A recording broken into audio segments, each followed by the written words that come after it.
अलैकुम मेरी YouTube family, आप सब कैसे हैं। उम्मीद है आप सब ठीक ठाक होंगे। अल्हम्दुलिल्लाह मैं भी ठीक हूँ। कभी ऐसा महसूस हुआ है कि आप हर किसी का ख्याल रखती हैं, बच्चों के लिए, घर के लिए, शोहर के लिए, हर किसी की खिदमत करती हैं, सबके काम देखती हैं, और फिर भी लोग आपकी मेहनत को नहीं समझते। ये छोटी छोटी बातों पर तनकीद करते हैं, आपको अहमियत नहीं देते। ये फीलिंग हर घर की औरत ने कभी ना कभी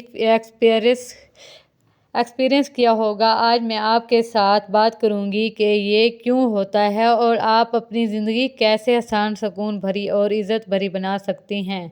सबसे पहली बात जो हम अक्सर भूल जाती हैं वो अपने लिए वक्त निकालना। आप घर संभालती हैं, बच्चों की तरबियत करती हैं, सब का ख्याल रखती हैं, लेकिन अपनी सेहत, अपनी आराम और अपने दिल की सुकून की तरफ ध्यान नहीं देती। ये नुकसानदेह है। अगर आप अपनी इज़्ज़त और अपनी देखभाल खुद नहीं करेंगी तो लोग आपको आसानी से इस्तेमाल करेंगे। अपनी नींद और खाने पीने का ख्याल रखें, अपनी सेहत और आराम के लिए वक्त निकालें। कभी कभी नहीं कहना भी सीखें। सब कुछ करने के लिए आप कोई मशीन नहीं हैं। याद रखें, आपकी इज़्ज़त सबसे पहले आपको खुद करनी चाहिए, दूसरों को नहीं। दूसरी बात, अहम बात, अपने जज्बात पर काबू रखना है। अगर कोई आपसे नाराज़ हो या ज़ोर से बात करे तो फ़ौरन अपनी पूरी ज़िंदगी की कहानी सामने मत रखें। खुशी, गम या गुस्से में अपनी पूरी ज़िंदगी की बातें सबके सामने मत बताएं। ये ज़रूरी है कि आप पहले सामने वाले को जानिए, फिर इत्मीनान करें। अपने जज्बात पर काबू रखने से आप ना सिर्फ इज़्ज़त पाएंगी बल्कि लोग आपको आसानी से नुकसान नहीं पहुंचा सकेंगे। तीसरी अहम बात, हर किसी के लिए हर वक्त मौजूद ना रहें। आप हर वक्त हर जगह मौजूद नहीं रह सकती। सब के लिए अपना वक्त ज़ाया ना करें। शादी या ख़ानदान के बदलने के बाद आप सब कुछ वैसा नहीं रहेगा जो पहले था। कभी कभी लोग आपकी मेहनत को आसानी से ले लेते हैं।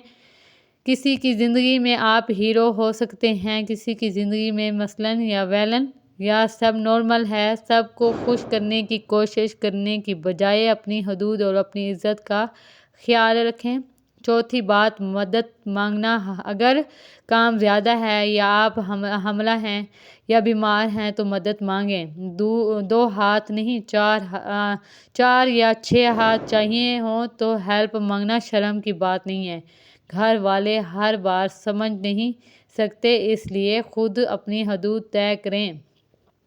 ये स्टेप फॉलो करने से आपकी ज़िंदगी आसान, इज़्ज़त भरी और सुकून भरी बन जाएगी। आखिरी और सबसे अहम बात, अपनी कदर और अहमियत खुद रखें। अपनी हदूद और ज़रूरियात को नज़रअंदाज ना करें। अपनी सेहत और सुकून सबसे पहले रखें। हर किसी को खुश करने या अपनी कहानी समझने की ज़रूरत नहीं है। अगर लोग आपकी अहमियत समझें तो इज़्ज़त खुद आ जाएगी। कभी ऐसा लगता है कि आप हर किसी को खुश करने की कोशिश करती हैं, लेकिन हकीकत ये है कि हर कोई आपको पसंद नहीं करेगा। हर किसी को खुश करने की कोशिश में आप अपनी तवानाई ज़ाया कर देती हैं।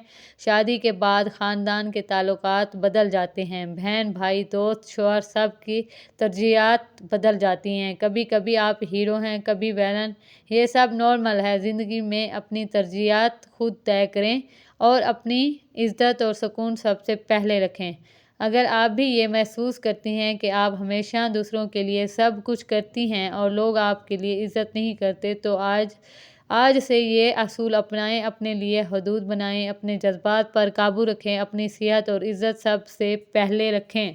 मैंने अपने इर्द गिर्द बहुत सी बहनें देखी हैं जो सब कुछ करती हैं, नाश्ते से लेकर रात के खाने तक सब की देखभाल करती हैं, बच्चों की तरबियत और घर के कामों में लगातार मसरूफ़ रहती हैं, फिर भी लोग उनकी मेहनत को आसानी से ले लेते हैं। और दूसरी तरफ कुछ बहनें अपनी ज़िंदगी अपनी मर्ज़ी से गुजारती हैं, अपना वक्त रखती हैं, अपनी खुशी की फ़िक्र करती हैं, कुछ कम काम करती हैं, कुछ ज़्यादा नहीं करती, लेकिन लोग उनकी इज़्ज़त करते हैं, उनकी कदर करते हैं। ये फ़र्क सिर्फ़ इसलिए है कि उन्होंने अपनी हदूद और अपनी अहमियत पहचानी हुई है। अगर आप भी ये महसूस करती हैं कि आप हमेशा दूसरों के लिए सब कुछ करती हैं और लोग اور لوگ آپ کی عزت نہیں کرتے تو آج سے یہ اصول